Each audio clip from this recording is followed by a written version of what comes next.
Well, thanks for staying tuned. And we are back, Real Women, Real Issues, and we will shortly be moving into our topic of the day, which is date your mate. But before we get into that, if you have a problem with your checks your personal checks being rejected at stores, there are some organizations that you may contact that these are the major ones. It's Fidelity National Information Services. It used to be Certegi, C-E-R-T-E-G-Y. If you never had any bad checks, you probably don't know anything about it. Good for you. SCAN, S-C-A-N, Telecheck, and Cross, C-R-O-S-S, check.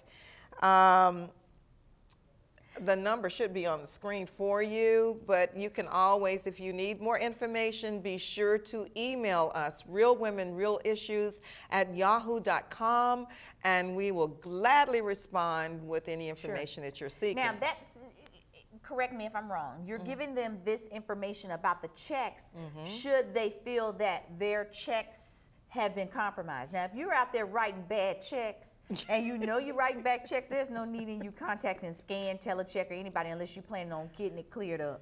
Okay, yeah, clear up your bad checks. But if you know that you weren't the one writing the checks, then you contact them and let them know there's a problem. But if you know that you wrote the checks, you're going to need to pay.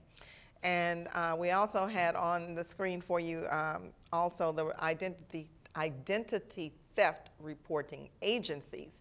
So just know this, stay on top of your life, stay on top of your credit, and stay on top of your bank account, stay on top of your charge cards. I'm sorry, these are the days in which we live, the days of our lives. As the world turns. As the world turns, that's it. This is it. With all of my children. For really real with all your children. That is not that funny. I'm going to need you to calm down. 5 children, yes, really real. And I used to be at General Hospital. Because I only have one life to live. Okay. All right. Breathe. Okay. That was our comedy moment. Please let us know if you enjoyed that. Contact us at realwomenrealissues@yahoo.com. Twitter us or contact us on Facebook. And it was free. And don't you dare tell me that I need to keep my day job. Which is probably, Sharolyn, you do need to keep your day job. I was trying to be a sit-down comic. It didn't work. No, it did not sit down, work. you know, stand-up comedy, but I'm No. Just sit and keep the day job. Okay? Moving right along. That was not that funny. I'm going to need you to calm down. Okay. Oh, date your mate. Okay. Now, why I need to date my mate? That's my mate. I got him hook, line, and sinker. Well, why do I need to date my mate? Because you want to keep him hook, line, and sinker. I got to date him to keep him? Well, first of all, you had to date him to get him. So I don't know why you don't think you need to do something to keep him. Oh, we have a caller on the line. Okay. Uh-oh, somebody's calling about the comedy. I can't. Hi, caller. Thank you for calling. Real Women, Really. Okay, we lost the call. Okay. Well, moving right along. Thank you. I'm saved. Anyhow, okay, you said that's true. We did date before we were married. That's true. And let me just say this too. It's not just for individuals who are married. You just, have a fiance, a girlfriend, boyfriend, or whatever. You want to keep the relationship. You do. You want to keep healthy. those fires burning. As a married individual, both of us are married. And this is PG. Oh, yeah, we're going to keep it PG. Keep it under the radar. If we want to talk other stuff, we got to have a meeting at Adrienne's house. Don't make those faces. But the point is that you get into a situation where you become comfortable.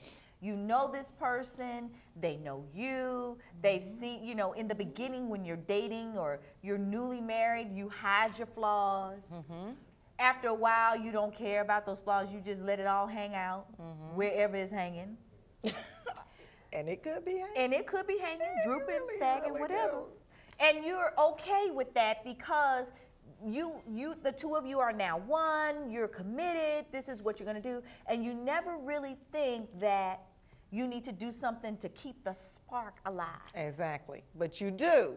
You do. I mean, when you're dating, let's be honest, you get those butterflies when they call, when you know that you're about to meet them. But wait a minute. But Sharolyn, some people might say, I'm tired. I go to work every day. Sure. I come home. I got to deal with these kids. And then he's talking about eating dinner. How am I supposed to do all of that? Girl, you tell me. I don't know. You do it, though. Let me tell you. Hold it. Let's back up. Let's take it from an expert. I'm not an expert. Working mother. Yes. 5 children, Yes. right? Yes. Recently lost about 150 pounds. Not true. That part is a lie.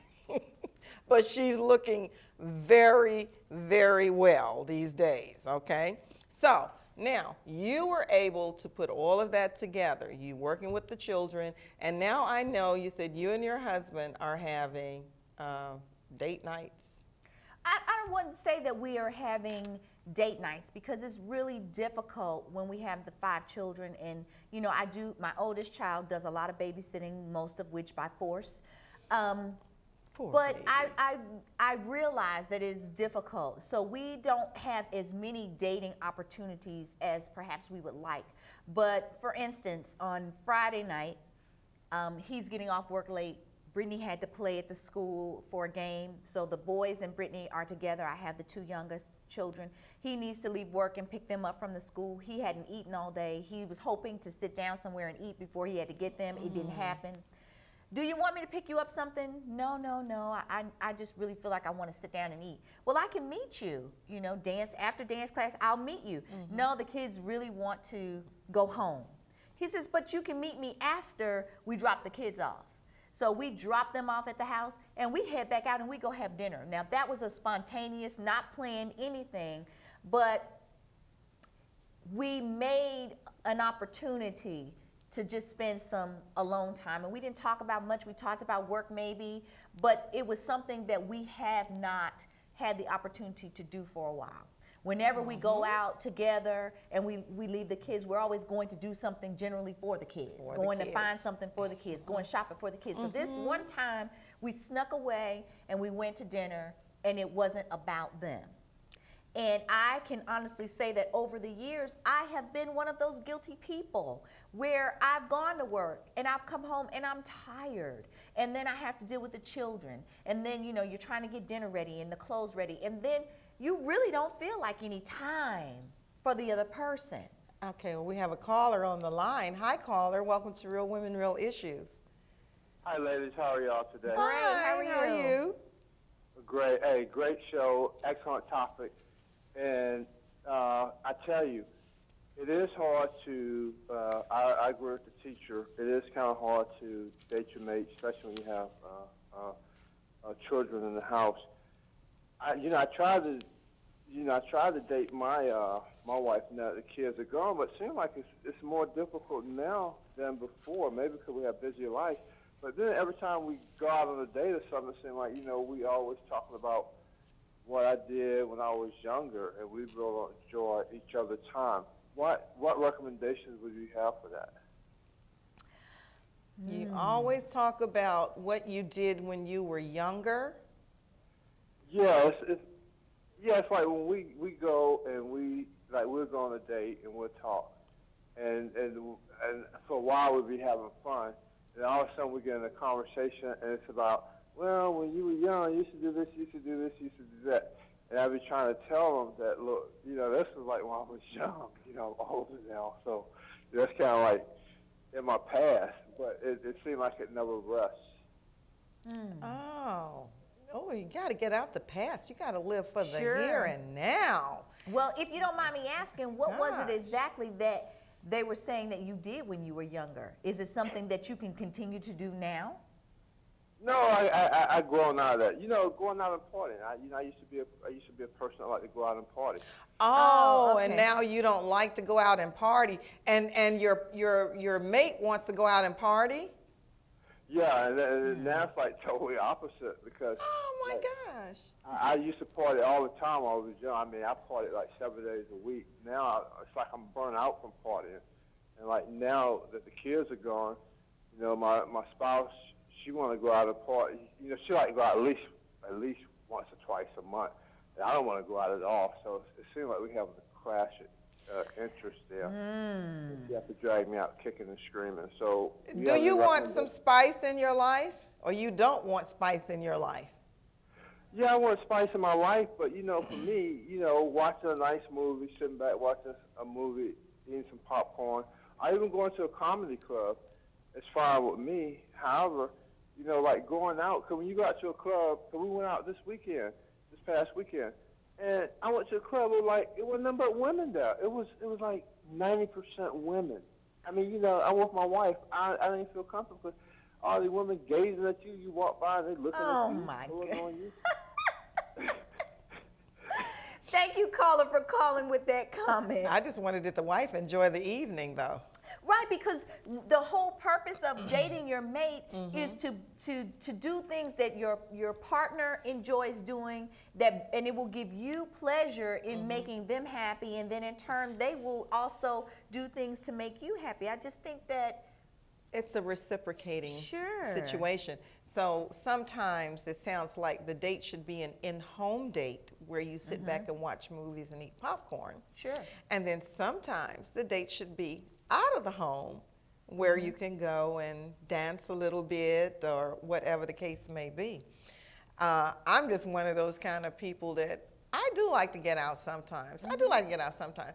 Generally, as long as I'm with my husband, I'm just happy because I just like being with him, you know. Sure. But it is good, because he and I have been talking about that too. It is good to have a change of scenery, not just be home all the time, because if you're not careful, things will become kind of dull and mundane. Sure. So you do have to be careful to keep that little spark. For instance, when you walk in the door, or when she walks in the door, do you run to hug and embrace one another and kiss one another?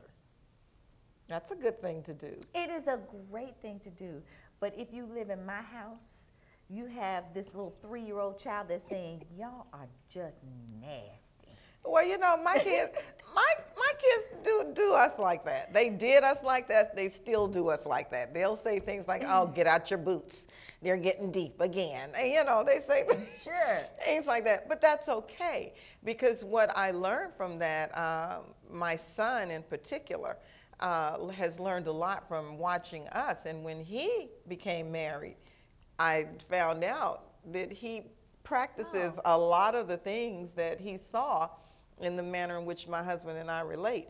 So it really had a positive impact even on the children. My daughter is like, oh, this is what I should expect, you know, from my mate. So it doesn't have a positive effect for your children to see you having that kind of thing. But it was interesting. I read a survey, and it asked the question, what do you do when your partner, your mate, comes home? And the 3 things that it asked: how do you greet them? I ask how the day went. I throw my arms around that person and give a big smooch and hug. I give a quick hello and go back to my activity. Guess which one got the most answers? I give a quick hello. That was it. I give it, hey babe, okay, back to the whatever. Sure, you know. sure. And so you have to make a really conscious effort to change your pattern of doing things. And again, I can say that, you know, this year has been a learning experience for me, maybe, you know, the latter part of last year. And I know that we probably need to take a break. And we'll come back and I'm going to tell you, you know, what I've been doing. Okay.